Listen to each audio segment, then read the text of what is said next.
When I was buying a wedding gift for my daughter, an unknown number sent a chilling message. Don't go to the wedding, run. I called the number back, and what I heard shocked me and turned everything upside down. Before we continue, please subscribe to the channel and let us know where you were listening in the comments. The diamond earrings caught the light perfectly under the jeweler's loupe. I adjusted the magnification, studying each facet with the same intensity I'd once applied to construction blueprints. $15,000 was substantial, even for me. But Leona deserved something extraordinary for her wedding day. These earrings will be perfect for such a special occasion as a wedding, the salesperson said, her manicured fingers adjusting the velvet display. The woman had been patient with my examination, understanding that men of my generation approach such purchases methodically. Yes, my daughter's wedding. I want everything to be perfect. The words carried more weight than I intended. After losing Margaret 10 years ago, moments like these reminded me how much I wanted to get right.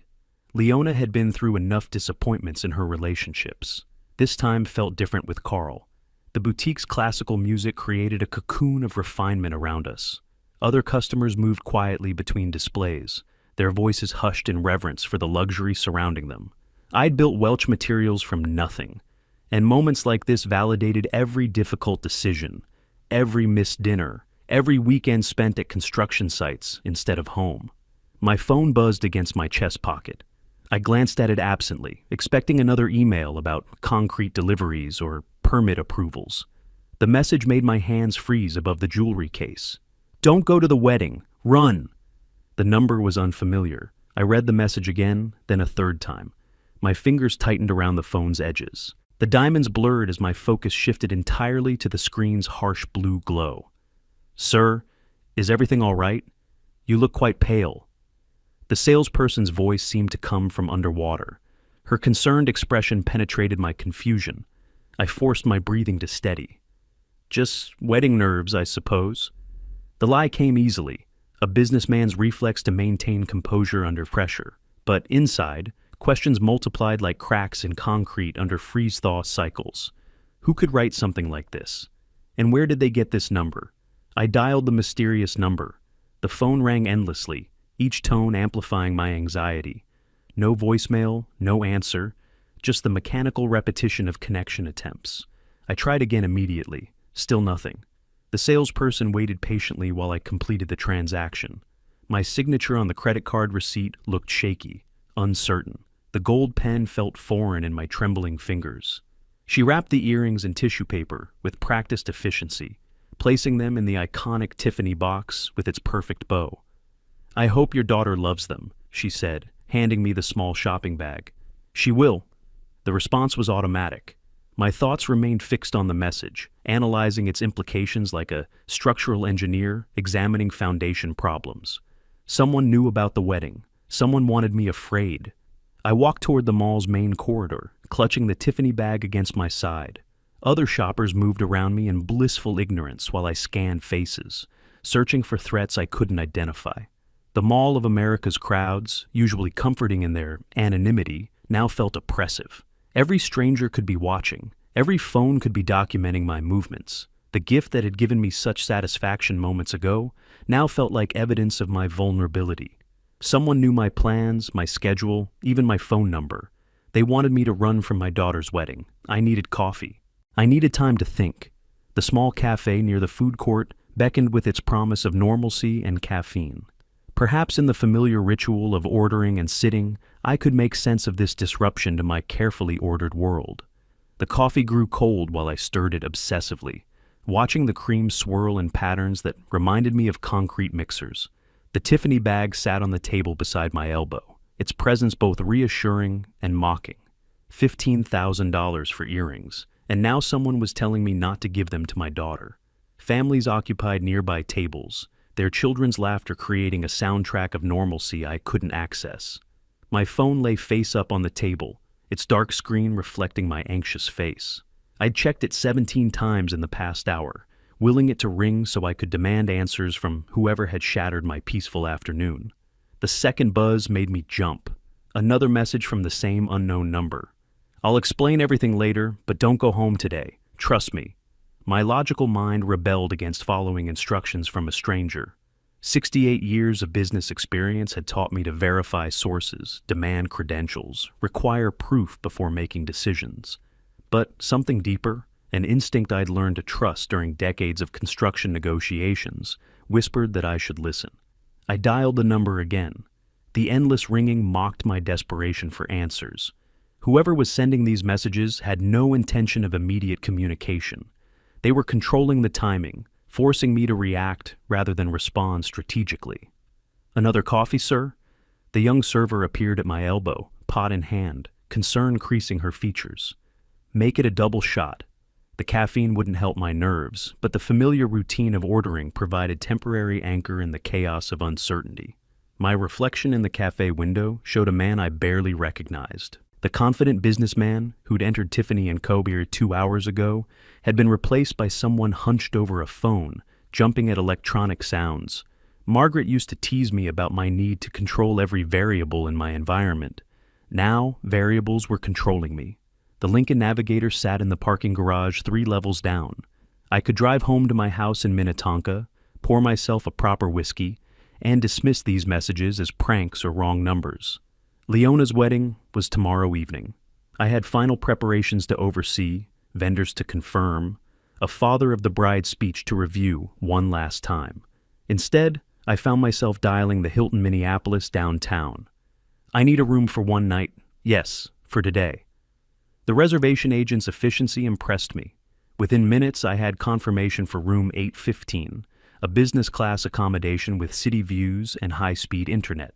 The decision felt both impulsive and inevitable. Something about that voice in my head, the one that had guided me through profitable real estate investments and away from problematic partnerships, insisted that trusting these mysterious warnings was the right choice. I deliberately avoided calling Leona or Carl. Worrying them before I understood the situation would only create additional chaos. Better to spend one night in a hotel, gather information, and approach tomorrow's wedding with clarity rather than confusion. The drive downtown took 37 minutes through Friday afternoon traffic. I kept checking my rearview mirror, though I wouldn't have recognized surveillance if it existed. Construction sites and office buildings blurred past while I replayed the day's events, searching for patterns or explanations that remained frustratingly elusive. The hotel's valet took my keys with professional discretion. The lobby's marble floors and crystal chandeliers reminded me of the Tiffany store, another environment where money purchased comfort and service. I checked in using my credit card, accepted the key card, and rode the elevator to the 8th floor in silence. Room 815 felt enormous and sterile. Floor-to-ceiling windows offered views of the Minneapolis skyline, but the familiar landmarks provided no comfort. I unpacked my emergency overnight bag, hanging my spare suit in the closet with mechanical precision. The hotel room's silence pressed against my eardrums like deep water. I'd ordered room service twice, watched 3 news programs, and taken a shower that lasted 43 minutes. Nothing distracted me from the phone sitting on the nightstand, its screen dark and accusatory. 7 attempts to call the mysterious number had yielded nothing but endless ringing. Whoever was behind these warnings controlled our communication completely. They would contact me when they chose, not when I demanded answers. The steak arrived perfectly cooked, accompanied by a bottle of 18-year-old Macallan that cost more than most people earned in a week. I signed the bill mechanically, tipping the room service waiter enough to ensure he wouldn't remember me as anything other than generous. "Just leave it on the table, thank you." My voice sounded hollow in the spacious room. The waiter's departure left me alone with my thoughts and growing paranoia. Outside the windows, Minneapolis glittered with Friday night energy. Couples walked hand in hand toward restaurants and theaters, living normal lives unburdened by cryptic warnings and unexplained fears. I envied their ignorance while nursing my whiskey, watching traffic patterns 8 floors below. The wedding was less than 20 hours away. Leona would expect me at the venue by noon for photographs and final preparations. The banquet hall on the Mississippi River had cost me $47,000, not including flowers, music, or catering. Everything was arranged, confirmed, and paid for.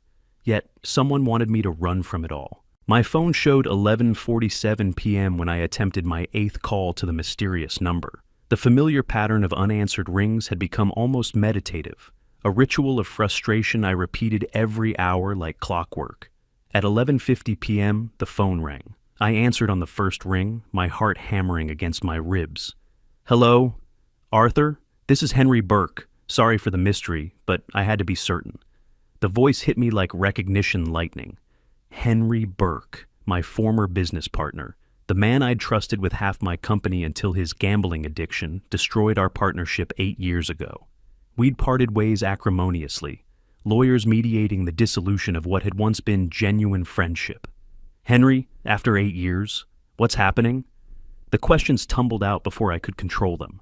Relief at finally having answers competed with confusion about why Henry had contacted me through anonymous messages.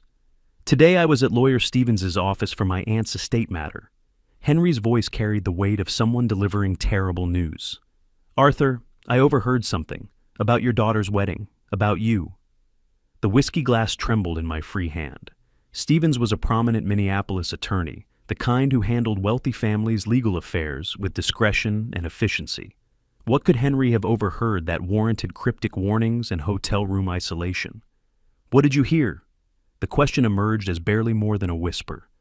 Not over the phone, too dangerous. Meet me tomorrow morning at the Guthrie Theater, the bridge overlooking the river, 10 o'clock. Come alone. And Arthur? Henry's paws stretched uncomfortably. Bring everything important. Papers, passwords, anything you'd need if you couldn't go home for a while. The line went dead before I could respond. I stared at the phone's blank screen, my reflection distorted in its dark surface. Outside, Minneapolis continued its Friday night celebrations while I sat in an expensive hotel room, contemplating the destruction of everything I'd built. Tomorrow was supposed to be Leona's wedding day. Instead, it might be the day I learned why someone wanted me to disappear. The phone's weight felt enormous in my grip, as Henry's voice echoed through the hotel room's silence. 8 years of separation melted away, leaving only the urgency in his tone and the dread building in my chest.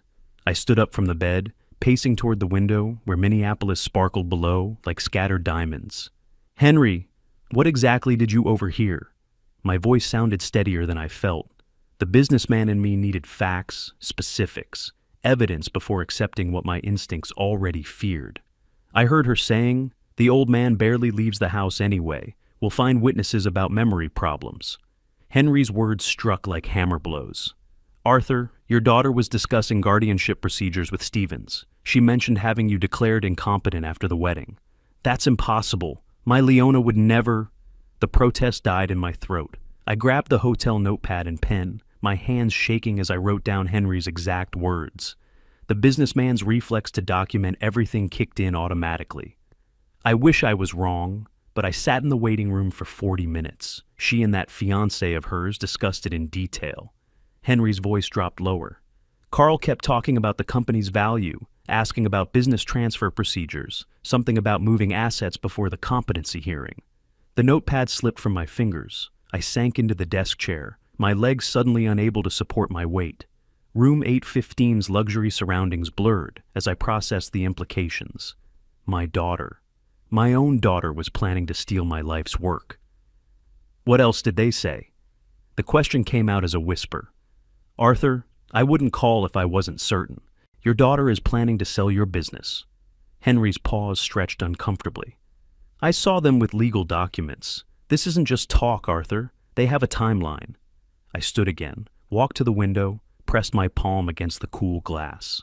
The city below continued its Friday night celebrations while my world collapsed floor by floor. How could I have been so blind? Every concerned comment about my forgetfulness, every suggestion that I seemed tired, every offer to help with the business suddenly revealed itself as preparation for this moment. Thank you for warning me. The words felt inadequate. Henry, I know we ended badly, but maybe old partners should still look out for each other, he interrupted. We had our problems, but I never forgot what you did for me early on. You gave me a chance when nobody else would. I poured a double whiskey with trembling hands, the Macallan burning my throat as memories cascaded through my mind. Leona asking about insurance policies last Christmas. Carl's frequent questions about company valuation. Their recent conversations about my declining health, despite my excellent physical condition. They mentioned having medical evaluations scheduled, Henry continued. Said something about Stevens knowing the right doctors, ones who would cooperate with the right diagnosis. The glass shattered against the hotel room's marble floor. I stared at the amber liquid spreading across expensive stone, my hands shaking uncontrollably. They had it all planned. The wedding was just a celebration before destroying my life. Henry, I need to know everything, every word you heard. For the next 20 minutes, Henry recounted the conversation with devastating precision. Legal documents were already prepared, medical professionals had been contacted, financial advisors were standing by to liquidate assets. My daughter and her fiancé had orchestrated a comprehensive plan to steal everything I'd built over 40 years. I filled 3 pages with notes, documenting every detail like preparing for the most important business negotiation of my life, because that's exactly what this was, a fight for my company, my independence, my very identity. Arthur, there's something else. Henry's voice carried new weight. They mentioned moving quickly after the honeymoon, something about you having an episode at the wedding reception, becoming confused or agitated. They plan to use that as evidence. The hotel room felt like a trap. Tomorrow evening, I was supposed to walk Leona down the aisle, smile for photographs, give a heartfelt father of the bride speech. Instead, I would be participating in the setup for my own destruction. I set down the phone and stared at my reflection in the dark window. A 70-year-old man looked back, but behind those eyes burned the same determination that had built Welch Materials from nothing. They wanted to destroy Arthur Welch. They had no idea who they were dealing with. The broken glass crunched under my shoes as I paced the hotel room, my notepad filled with Henry's devastating revelations. Sleep was impossible. My mind raced through 40 years of memories, re-examining every interaction with Leona and Carl through this new lens of betrayal. My phone's photo gallery became a catalog of evidence I'd been too blind to see. Last Christmas dinner, there was Carl casually asking about the company's insurance policies. Leona's birthday party in March, she'd mentioned my forgetful moments to 3 different relatives. Every family gathering now revealed itself as intelligence gathering. The digital clock showed 2:17 a.m. when I scrolled to a photo from Easter dinner. Leona was whispering something to Carl while I carved the ham, both of them looking at me with expressions I'd interpreted as concern. Now I recognize them as calculation. How could I have been so blind? Carl always asked about the company's value, the real estate holdings, the machinery worth. Leona lately mentioned my forgetful moments so often I'd started wondering if I really was declining. Every casual comment about retirement, every suggestion that I seemed tired, every offer to help with business decisions. It was all preparation.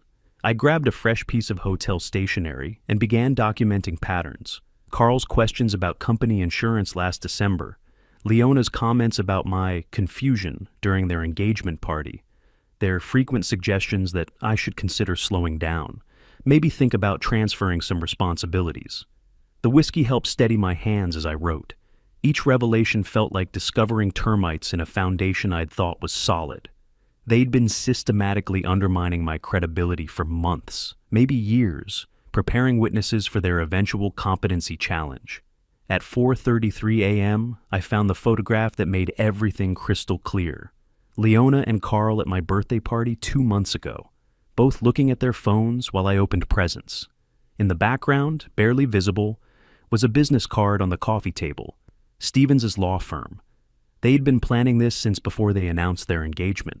Dawn light crept through the hotel windows as I reviewed my notes, 23 instances of suspicious behavior, 14 questions about company finances, 7 comments about my supposed memory problems. The pattern was undeniable once you knew what to look for. Maybe I really had started seeming like a burden to them. The doubt crept in despite the evidence. Carl was young, ambitious, probably saw an old man standing between him and financial security. Leona had always been practical, perhaps too practical. When had love for her father become an obstacle to overcome? Every family dinner, every casual question about retirement, every concerned look. It was all preparation for today's revelation. They'd turned my own daughter into an executioner, and she'd accepted the role willingly. The phone rang at 6:18 a.m. Room service, confirming my breakfast order. Coffee, eggs, Benedict, fresh fruit. The normalcy of the conversation felt surreal against the backdrop of family betrayal.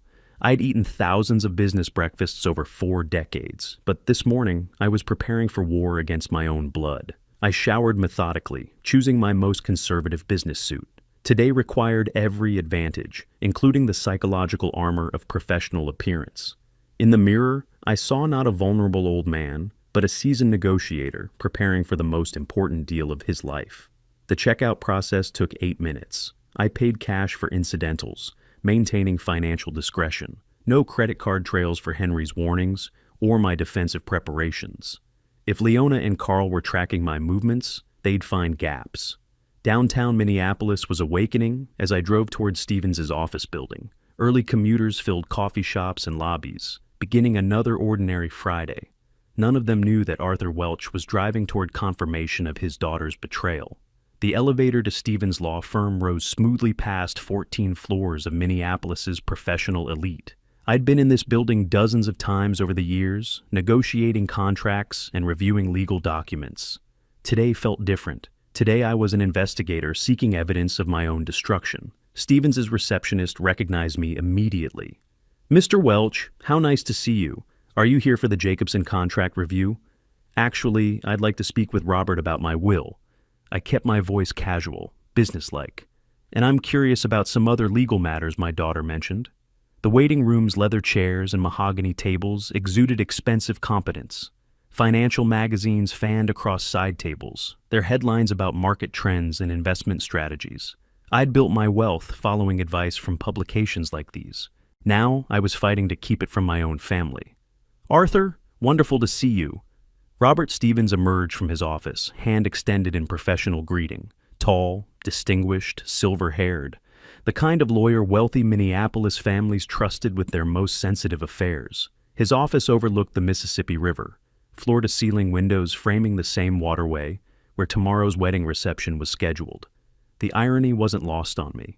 "Robert, I want to review my will. And who else has been asking you similar questions?" I settled into the chair across from his desk, adopting the casual tone of friendly curiosity. Stevens paused, his professional smile flickering slightly. "Well, your daughter was interested in guardianship procedures, said she was worried about your health, wanted to understand the legal options if—" "I see. What documents did she request?" The question came out sharper than intended. I softened my tone. "She mentioned something about protective measures, forms for incompetency declaration, requirements for medical evaluations." Stevens pulled a file from his desk drawer. She seemed very thorough about understanding the process. My hands remained steady as I accepted the photocopied documents, page after page of legal procedures for stripping someone of their independence, medical evaluation requirements, asset transfer protocols, guardianship appointment processes. It was a complete roadmap for destroying someone's life. How thorough. She's always been detail-oriented. The comment masked my horror at seeing the plan laid out so systematically. "Did she say anything about timing?" Stevens hesitated, clearly uncomfortable discussing one client with another, even family. "She mentioned wanting to understand the process thoroughly before any medical decline became apparent." Translation: before they manufactured evidence of my incompetence. "And Carl, was he part of these discussions?" "Your daughter's fiancé had many questions about business transfer procedures, asset protection during legal proceedings." Stevens flipped through his notes. He seemed quite knowledgeable about corporate valuation methods. The room felt arctic despite the morning sunlight streaming through windows. They'd done their homework. Legal procedures, medical requirements, business valuation, asset protection. Every aspect of their theft had been researched and prepared. "Robert, I'd like copies of everything related to guardianship law. For my own understanding, of course." I pulled out my wallet, extracting $500 bills. "And I'd prefer to handle this transaction privately." Stevens accepted the cash without comment, making photocopies of relevant statutes and procedures. Professional discretion was part of his service, especially when paid in untraceable currency. 20 minutes later, I walked toward the parking garage with a manila envelope full of evidence, legal documents outlining exactly how my daughter planned to steal my life's work, medical evaluation procedures they'd used to declare me incompetent, asset transfer protocols for liquidating Welch materials. The Lincoln Navigator's engine purred to life as I sat in the parking structure, reading through the papers one more time. Everything Henry had told me was confirmed in black and white. My daughter and her fiancé had orchestrated a comprehensive plan to destroy me, and they'd scheduled it to begin immediately after their honeymoon. But they'd made one crucial mistake. They'd assumed Arthur Welch would be a passive victim. They had no idea that the man who'd built a construction empire from nothing was about to remind them exactly what he was capable of when threatened. The familiar weight of my house keys felt foreign as I unlocked the front door at exactly noon. The manila envelope containing Stephen's documents remained hidden in my briefcase, alongside the Tiffany bag that had started this nightmare 20 hours ago. I hung my jacket on the designated hook with deliberate normalcy, setting my briefcase beside the hall table. "Dad, where were you? We were worried. You didn't answer your calls." Leona rushed from the kitchen, her face a perfect mask of concern. Behind her, Carl emerged more slowly, his eyes studying my face for signs of confusion or weakness. "I went to a hotel. Couldn't sleep at home, before the wedding." I let my voice trail off, projecting mild embarrassment rather than the cold rage burning in my chest. "Sometimes the house feels too quiet since your mother passed." Carl's eyes sharpened. "That's somewhat unusual, Arthur. Maybe you should talk to a doctor about sleep problems." His tone carried practiced sympathy, but I caught the calculating gleam beneath. "Yes, Dad, we're concerned about you. Lately you seem forgetful." Leona touched my arm with manufactured tenderness. "You left your phone here. We tried calling all night." I patted my pockets with exaggerated confusion. "Did I? How silly of me." The performance required every ounce of my business experience. Play the part they expected while gathering intelligence for my counterattack. "Have either of you seen my keys? I could have sworn I put them." I made a show of checking the hall table, my jacket pockets, even looking under magazines. The keys were in my hand the entire time. Carl and Leona exchanged the kind of significant look that confirmed everything Henry had told me. They were documenting my episodes for future medical evaluations. "Right here, Dad." Leona pointed to the obvious location on the counter. "You set them down when you came in." "Of course." "Thank you, sweetheart." I smiled gratefully while my mind cataloged their reactions. Carl had pulled out his phone, probably making notes about my supposed confusion. Leona was watching my hands for tremors, my eyes for signs of disorientation. I moved to the kitchen and began my usual tea ritual, the familiar motions providing cover while I listened to their whispered conversation near the living room entrance. "Getting worse," Carl murmured. "The evaluation next week will confirm it," Leona replied. "Good thing we have Stephen's paperwork ready." They had already scheduled my mental competency evaluation. The trap was closing faster than I'd imagined. "Dad, why don't you sit down? You look tired." Leona guided me toward my favorite armchair like I was an invalid. "Carl and I can handle the wedding preparations." "Actually, I wanted to discuss something important." I settled into the chair, adopting the tone of a man seeking advice from younger, more capable family members. "I've been thinking about the company lately. What will happen when I'm too old to manage everything?" Both of them leaned forward with predatory interest. "Don't worry about that now, Arthur." Carl's voice carried false reassurance. "We'll help you when the time comes. But what if something happens to me? What if I become unable to make decisions?" I let vulnerability creep into my voice. "I trust both of you completely, but I worry about the complexity of the business." "Dad, you don't need to worry about any of that." Leona's eyes gleamed with poorly concealed excitement. "Carl has been studying your contracts, your client relationships. We understand the business better than you think." "Really? You've studied my contracts?" I feigned surprise while mentally recording her admission. "That's very thoughtful, but some of those arrangements are quite complex." "Actually, I've identified several opportunities for consolidation," Carl interrupted. "Your company could be much more profitable with proper management.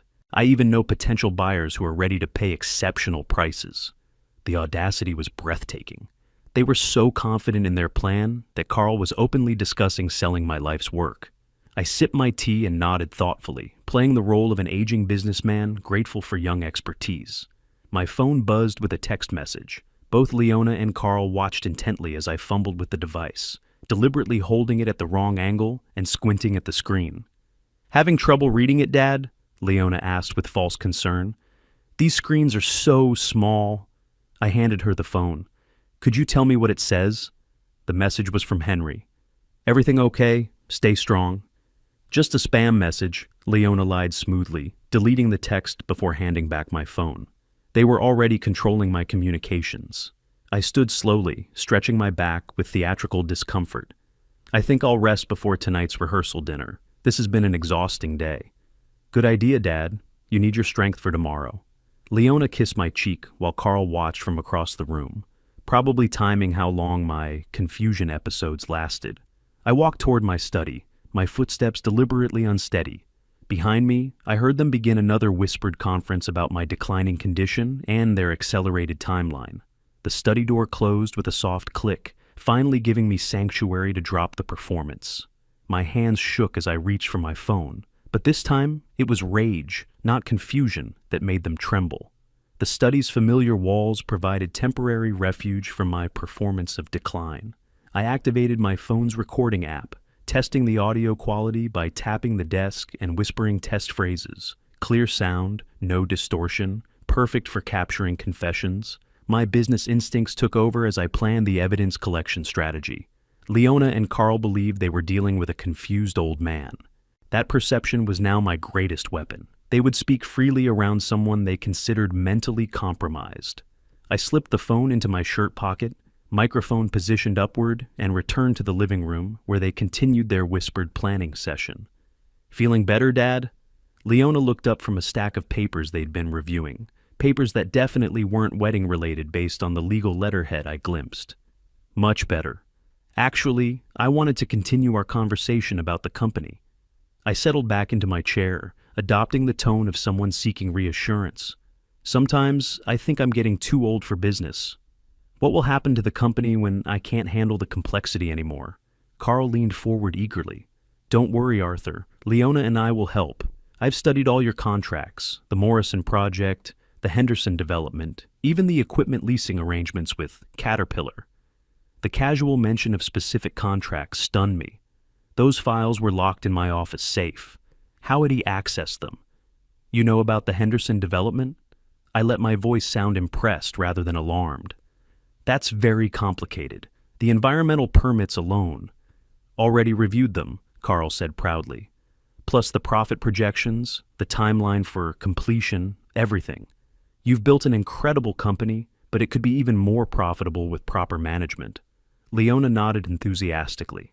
"Dad, maybe you should work less. We'll take care of everything. You've earned a rest." "Could you really manage such a large company?" I made my voice sound both hopeful and doubtful. "Of course! I even know buyers who are ready to pay a very good price." Carl's excitement was making him careless. "Consolidated Construction has been interested in your client list for years. They've offered $47 million for the whole operation." My blood turned to ice. $47 million was roughly 60% of the company's actual value. They were planning to sell my life's work at a devastating loss, probably taking a substantial finder's fee for themselves. $47 million, I repeated slowly, as if trying to process the number. "That sounds like a lot of money." "It is, Arthur, enough to keep you comfortable for the rest of your life." Carl's patronizing tone made me want to throw him through the window. "Leona and I would handle all the business details. You could relax, maybe do some traveling." "Where would I travel?" I asked, with the innocent curiosity of someone whose world was shrinking. "Somewhere warm," Leona suggested. "Maybe a nice assisted living community in Arizona. They have excellent facilities there." Assisted living. They were planning to warehouse me in some institutional setting while they looted my assets. The phone in my pocket captured every word of their casual discussion about destroying my independence. "That sounds lovely." I smiled vacantly while imagining their eventual imprisonment. "But what about my house? I've lived here for 35 years. "Don't worry about the house, Dad. We'll handle selling it." Leona's voice carried the patience of someone explaining simple concepts to a child. "These decisions are too complex for you to worry about anymore." Carl pulled out his phone and began scrolling through contacts. "Actually, I should call the evaluation specialist. Dr. Morrison said he could move your appointment to Tuesday if necessary. Dr. Morrison. They'd already arranged for my mental competency evaluation with a specific doctor, probably one they'd bought or pressured. The timeline was accelerating beyond even Henry's warnings. What evaluation? I asked, with perfectly feigned confusion. Just a routine checkup, Dad. Dr. Morrison specializes in age-related cognitive changes. Leona's euphemism was almost elegant. We want to make sure you're healthy. That's very thoughtful. I stood slowly, shuffling toward the kitchen like an old man needing tea. You two are such good children, taking care of everything. Behind me, I heard Carl dialing Dr. Morrison's number. The phone in my pocket captured every word as he discussed moving my cognitive evaluation to Tuesday morning, 2 days after the wedding. They weren't even waiting for the honeymoon to begin their assault. The kitchen provided perfect acoustics as I prepared another cup of tea with deliberately shaky hands. Their conversation carried clearly from the living room. Tuesday works perfectly, Carl said into his phone. Yes, the family is very concerned about his declining condition. Memory problems, confusion, difficulty with complex decisions. No, he won't resist. He trusts us completely. The water boiled as Leona added her voice to the planning. We should have the guardianship papers filed by Wednesday. Stephen said the court date could be as early as Friday if we present compelling medical evidence. 1 week. They were planning to strip away my independence, sell my company, and institutionalize me within 1 week of their wedding day. The audacity was breathtaking, but it was also their fatal mistake. They'd revealed their entire timeline, their methods, even their corrupt doctor's name. I returned to the living room carrying my tea with both hands, the picture of elderly frailty. I couldn't help but overhear, "You're arranging a doctor's appointment for me? Just a checkup, Dad." Leona's smile was radiant with false affection. "We love you so much. We want to make sure you're properly cared for."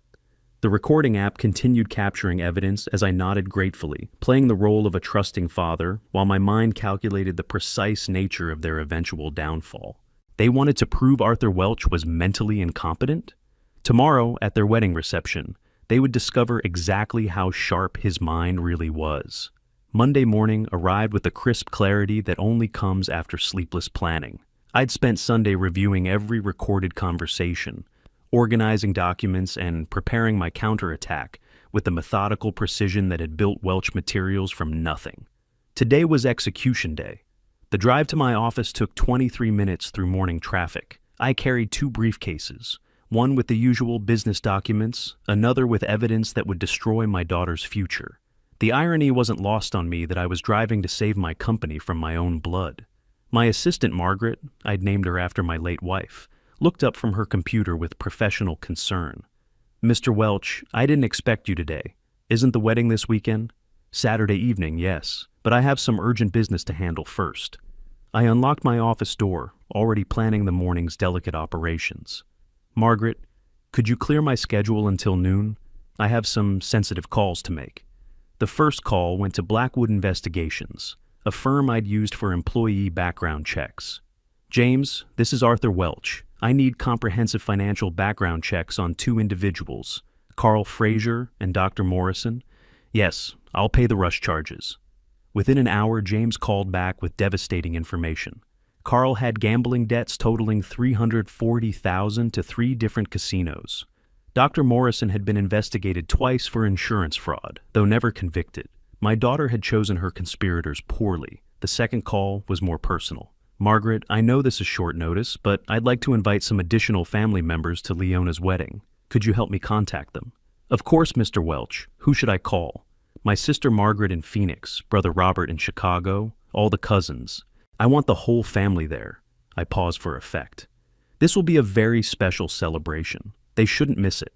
Margaret's efficiency impressed me as always. Within 2 hours, she'd contacted 37 relatives across 6 states. Most were shocked by the last-minute invitation, but family loyalty trumped inconvenience. They would all attend. The third call required more delicate handling. "Thompson Audio Visual, this is Arthur Welch. I'm hosting a large family event this Saturday and need professional sound equipment. Yes, wireless microphones, a mixing board, speakers powerful enough for 200 guests. Money is no object." "What kind of event, Mr. Welch?" "A wedding reception. but I also want to give a very important speech. The whole family needs to hear every word clearly. By Wednesday afternoon, my trap was set with precision that would have impressed a military strategist. The venue had been expanded to accommodate 60 additional guests. Professional audio equipment was scheduled for delivery Saturday morning. Dr. Morrison's fraudulent background was documented. Carl's gambling debts were verified and photographed. Most importantly, I'd contacted Lawrence Chen, Minneapolis's most respected elder law attorney, to draft new legal documents. My will now left everything to charity, with explicit language stating that any attempts to challenge my mental competency would result in criminal prosecution for fraud. Thursday brought the final piece of my puzzle. Leona, I've been thinking about your wedding gift. She looked up from her laptop, probably reviewing guardianship documents. The earrings are beautiful, Dad. You don't need to give us anything else. Actually, I want to give a speech at the reception, a proper father of the bride speech about family, trust, and the future. I smiled with paternal warmth while watching her reaction. I've invited some additional family members too. Aunt Margaret, Uncle Robert, all the cousins. This should be a celebration the whole family remembers. Leona's face went pale. But Dad, we planned an intimate ceremony. Nonsense. This is my daughter's wedding. I want everyone to witness this momentous occasion. I patted her hand affectionately. Don't worry about the cost. I've already expanded the venue and arranged for professional audio equipment. Everyone will hear my speech perfectly. Carl appeared in the doorway, obviously having overheard our conversation. Arthur, maybe a smaller gathering would be less overwhelming for you? Overwhelming? This is the happiest day of my life. I stood and embraced them both with theatrical emotion. My daughter is marrying a wonderful man. The whole family will be together, and I get to share my thoughts about love, loyalty, and what family really means. What will you say in your speech? Leona asked weakly. Oh, I have so many stories to tell. About trust between family members, about honesty in relationships, about people who pretend to care while planning betrayal. I smiled benevolently. Don't worry, dear. I've been preparing for weeks. It will be a speech no one ever forgets. Carl gripped Leona's arm, both of them recognizing the threat they couldn't identify. Their wedding, intended as a celebration before my destruction, was about to become the stage for their public humiliation. The whole family will be there? Carl's voice carried barely controlled panic. Everyone important, I confirmed cheerfully. Aunts, uncles, cousins, business associates, even some old friends I haven't seen in years. We'll have nearly 200 guests to witness this special day. I walked to the window overlooking my garden, where Margaret had planted roses 30 years ago. Saturday evening, in front of everyone who mattered, I would prove that Arthur Welch's mind was sharp enough to destroy anyone foolish enough to betray him. The trap was set. The audience was confirmed. The evidence was prepared. All that remained was the execution. Riverview Banquet Hall stretched elegantly along the Mississippi's eastern bank, its floor-to-ceiling windows offering panoramic views of the water I'd known since childhood. I arrived at precisely 2:06 p.m., carrying my briefcase and the Tiffany bag that had started this journey 8 days ago. The irony felt appropriate, presenting my daughter with $15,000 earrings before destroying her future. Crystal chandeliers cast warm light across white tablecloths and fresh flowers, creating the romantic atmosphere Leona had dreamed of for months. Wedding guests mingled with champagne glasses, their laughter echoing across marble floors while they celebrated what they believed was a joyous union. None of them knew they were about to witness a public execution. Mr. Welch, a young man in a black suit, approached with professional courtesy. I'm David from Thompson Audio Visual. Your sound system is ready for testing. I followed him to the head table where wireless microphones sat beside elegant place settings. The main speaker system was positioned strategically throughout the hall, ensuring my voice would reach every corner during the revelation. No one would miss a single word. The microphones connect automatically to your phone, David explained, adjusting the mixing board. Just activate the connection, and anything you play will broadcast through all speakers. Perfect. I tested the microphone briefly, hearing my voice amplify clearly across the empty hall. The speech I'm giving tonight will be quite detailed. Everyone needs to hear it perfectly. Aunt Margaret approached as the sound technician departed, her face radiant with the joy of family reunion. Arthur, how are you holding up? Leona looks absolutely beautiful. We haven't seen each other in months. Thank you for coming. Today will be an unforgettable day. I embraced her warmly, genuinely grateful for her presence despite the coming storm. I wanted the whole family here to witness something very important. Uncle Robert appeared with several cousins, all expressing delight at the unexpected invitation. Their genuine happiness made my heart ache, knowing I was about to shatter the family's peace forever. But justice demanded witnesses, and family deserved truth. Arthur, you seem quiet today. Are you feeling all right? Leona approached in her stunning white gown, every inch the radiant bride. Her concern appeared genuine, though I now recognized the calculating assessment beneath her loving daughter facade. Just emotional, sweetheart. A father doesn't marry off his only daughter every day. I kissed her cheek, tasting the salt of my own hidden tears. Despite everything, she was still my little girl. The betrayal hurt more than I'd imagined possible.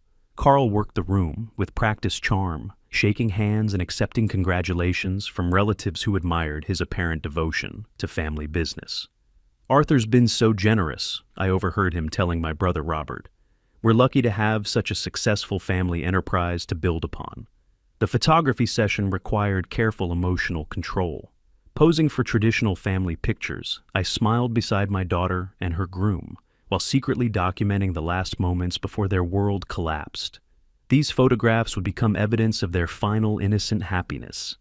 Mr. Welch, would you like to give your speech after dinner service? The wedding coordinator appeared with clipboard and professional efficiency. Absolutely. I have quite a lot to say about my daughter and her new husband. I checked my briefcase discreetly, ensuring all evidence remains secure. Please make sure the microphones are live. This will be a speech the family remembers forever. During dinner, I excused myself to the men's room for final preparation. In the privacy of a marble-walled sanctuary, I opened my briefcase and reviewed the documents one last time. Legal guardianship papers, recorded conversations revealing the conspiracy, financial background checks exposing Carl's gambling debts, Dr. Morrison's fraudulent history. Everything was ready. Everything was documented. Everything would be revealed. The reflection in the bathroom mirror showed a man transformed by betrayal into an instrument of justice. Arthur Welch, the loving father, was about to become Arthur Welch, the avenging businessman. The same ruthless precision that had built an empire would now destroy the daughter who tried to steal it. I returned to the head table as dessert service concluded. 200 family members and friends chatted happily over coffee and champagne, completely unaware that their celebration was about to become a courtroom.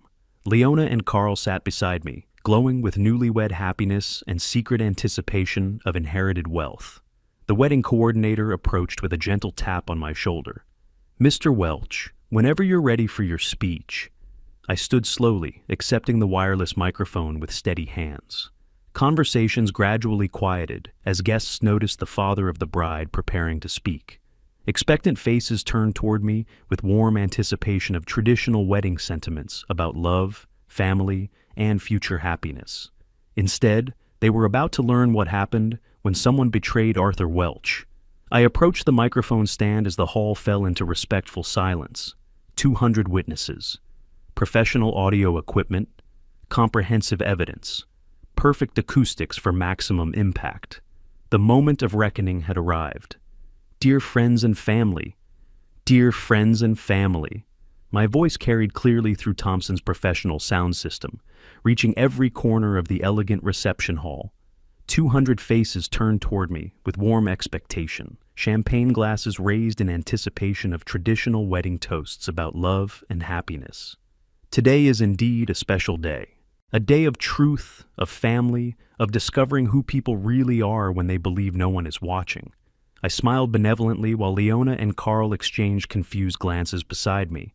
As father of the bride, I want to share some important revelations about marriage, trust, and the sacred bonds between family members. Aunt Margaret beamed proudly from her table, clearly expecting heartwarming stories about Leona's childhood and hopes for her future. Uncle Robert raised his champagne glass in preparation for the traditional toast. None of them anticipated witnessing the destruction of everything they thought they knew about their family. Marriage requires absolute honesty between partners, I continued, pulling my phone from my jacket pocket. It demands loyalty, respect, and the kind of trust that allows two people to build a life together. Unfortunately, some people view marriage differently, as an opportunity for financial gain rather than emotional partnership. The crowd murmured appreciative agreement, while Leona's smile began to falter. Carl shifted uncomfortably in his chair, sensing something dangerous in my tone, but unable to identify the threat. Before I share my hopes for the newlyweds, I think everyone should understand exactly what kind of partnership we're celebrating today. I connected my phone to the audio system, watching the connection icon appear on screen. I recently discovered some interesting conversations between my daughter and her new husband. Silence fell across the reception hall like a heavy curtain. 200 guests leaned forward with sudden attention, sensing drama about to unfold. At the head table, Leona gripped Carl's arm with growing panic. "Dad, what are you doing?" she whispered urgently. "Sharing the truth, sweetheart. Isn't that what families do?" I pressed play on the first recording.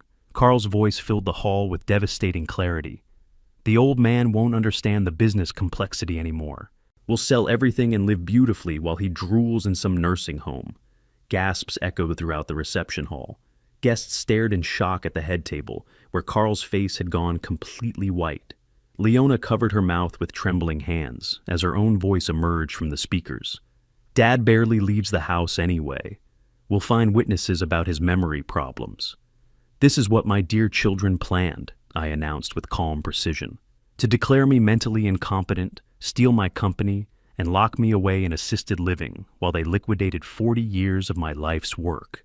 Chaos erupted across the reception hall. Family members stood up from their tables, shouting questions and accusations. Aunt Margaret's face showed pure horror as she processed the evidence of her niece's betrayal. Uncle Robert slammed his champagne glass on the table, amber liquid splashing across white linen.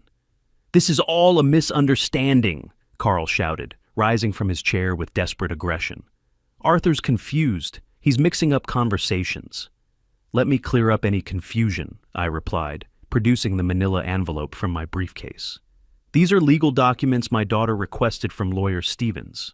Guardianship procedures, incompetency declarations, asset transfer protocols, a complete roadmap for destroying someone's independence." I held up page after page of evidence while guests stared in stunned silence. The happy wedding celebration had transformed into a courtroom where judgment was being delivered with businesslike efficiency. Furthermore, I continued, I discovered that Carl has gambling debts totaling $340,000 to multiple casinos. Their plan was to sell my $78 million company for $47 million, keeping the difference to pay his creditors. "You destroyed our lives, you crazy old fool," Carl screamed, all pretense of charm evaporating. "We were trying to help you." "Help me?" I laughed without humor. "You scheduled my mental competency evaluation for Tuesday morning, 2 days after your honeymoon. Dr. Morrison, your chosen evaluator, has been investigated twice for insurance fraud." More gasps and horrified whispers swept through the crowd. Several elderly relatives stood up and walked toward the exit, unable to stomach the revelation that family members could plan such betrayal. "Therefore," I announced with finality, "I changed my will yesterday. My estate now goes entirely to Minneapolis Children's Hospital. My daughter and her husband will inherit nothing except the consequences of their greed." Leona burst into tears, her wedding makeup streaming down her cheeks in dark rivulets. "Dad, please, we can explain everything. It's not what you think." "It's exactly what I think." I set down the microphone and looked across the reception hall where half the guests were already gathering their belongings to leave. "Ladies and gentlemen, thank you for attending what was supposed to be a celebration. Instead, you've witnessed justice." The elaborate wedding reception dissolved into chaos as family members chose sides, some defending Leona despite the evidence, others expressing outrage at her calculated betrayal. Crystal glasses shattered on marble floors as arguments erupted between relatives who'd come to celebrate love and discovered conspiracy instead. I stood at the head table, watching the destruction of my family while feeling neither satisfaction nor regret. Justice had been served with the same precision I'd once applied to construction contracts. Arthur Welch had proved his mental competency beyond any possible doubt. The wedding was over. The reckoning had begun. The reception hall emptied with remarkable speed as family members fled the wreckage of what had been intended as a celebration. Abandoned champagne glasses and half-eaten wedding cake covered tables like debris from an emotional explosion. Crystal stemware lay shattered on marble floors, where heated arguments had erupted between relatives forced to choose sides in an impossible family civil war. "Dad, you have to listen to us," Leona sobbed, her elegant wedding gown stained with tears and spilled wine. "This is all a terrible misunderstanding. We were trying to protect you." Carl paced behind her like a caged animal, alternating between rage and pathetic desperation. "You ruined everything. We could have all been wealthy. Instead, you've destroyed our future for some twisted sense of revenge." I remained seated at the head table, calmly organizing my documents while they raged. The professional audio equipment still amplified their voices across the nearly empty hall, broadcasting their desperation to the few remaining witnesses who hadn't fled in disgust. "Protect me?" I looked up from my briefcase with genuine curiosity. "By declaring me incompetent and selling my company for 60% of its value? By scheduling medical evaluations with fraudulent doctors? By planning to warehouse me in assisted living while you spent my money paying Carl's gambling debts?" "We love you!" Leona dropped to her knees beside my chair, mascara streaking her face like war paint. "Everything we did was because we care about your health." "Love," I repeated the word like a foreign concept. "You documented my supposed confusion episodes. You researched guardianship procedures. You contacted potential buyers for my business. That's an interesting definition of love." Aunt Margaret approached from across the hall, her face grim with determination. "Arthur, I owe you an apology. We should have seen what was happening. Leona's behavior these past months, the questions about your health, the comments about your memory. You couldn't have known," I assured her. "They were very careful, very systematic. Professional predators disguised as loving family." Uncle Robert joined her, his normally gentle demeanor hardened by disgust. "Arthur, you did the right thing. This kind of betrayal, it's unforgivable. They planned to steal your life's work and destroy your independence." Carl spun toward the remaining family members with desperate fury. "You're all fools. Arthur's lost his mind. Can't you see he's imagining conspiracies that don't exist?" "We heard the recordings," Aunt Margaret replied coldly. "We saw the legal documents, your own voices confessing to the plan." I stood slowly, gathering my briefcase and walking toward the exit with measured dignity. Behind me, Leona's sobs echoed through the sound system, while Carl continued his increasingly frantic denials. Their wedding reception had become their public trial and conviction. "Where are you going?" Leona called after me desperately. "Home. You have 48 hours to collect your belongings from my house." I paused at the hall's entrance, looking back at the daughter I'd loved more than my own life. "After that, you're on your own. Time to discover what independence really means." "Dad, please, we're family." "Family doesn't try to destroy each other for money." The words came out harder than I'd intended, but they carried the finality of a business contract. Family protects and supports each other. You chose a different path. Carl made one last desperate attempt at negotiation. "Arthur, we can work this out. The company needs young leadership. You don't understand modern business practices."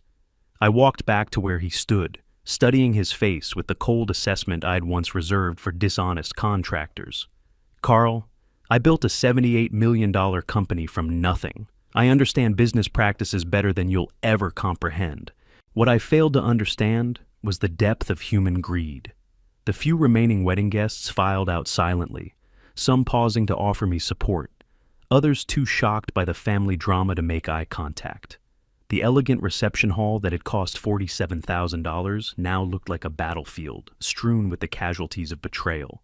Henry Burke appeared at the exit, having watched the entire revelation from the back of the hall. "Arthur, you did what needed to be done. Sometimes love means saying no to the people who matter most. Thank you for the warning, Henry. Without your courage, they would have succeeded." "Maybe old partners really do need to look out for each other," he replied with a sad smile. I walked through the banquet hall's entrance into the cool Minneapolis evening, leaving behind the wreckage of my daughter's wedding and the destruction of 40 years of family love. The Mississippi River flowed past the venue's windows, carrying away the remnants of trust and innocence like debris from a broken dam. My Lincoln Navigator sat alone in the parking lot, surrounded by the empty spaces where 200 guests had parked for what they had expected to be a celebration. Instead, they'd witnessed the price of betrayal and the cold justice of a father who'd loved his daughter enough to destroy her when she chose greed over loyalty. The drive home would take 37 minutes through Saturday evening traffic. I had 48 hours to remove any trace of Leona and Carl from my house, 40 years to remember what my family had been before money corrupted everything, and whatever remained of my life to decide whether justice was worth the price of loneliness. Arthur Welch had won the war against his own daughter. The victory felt exactly as hollow as I'd expected.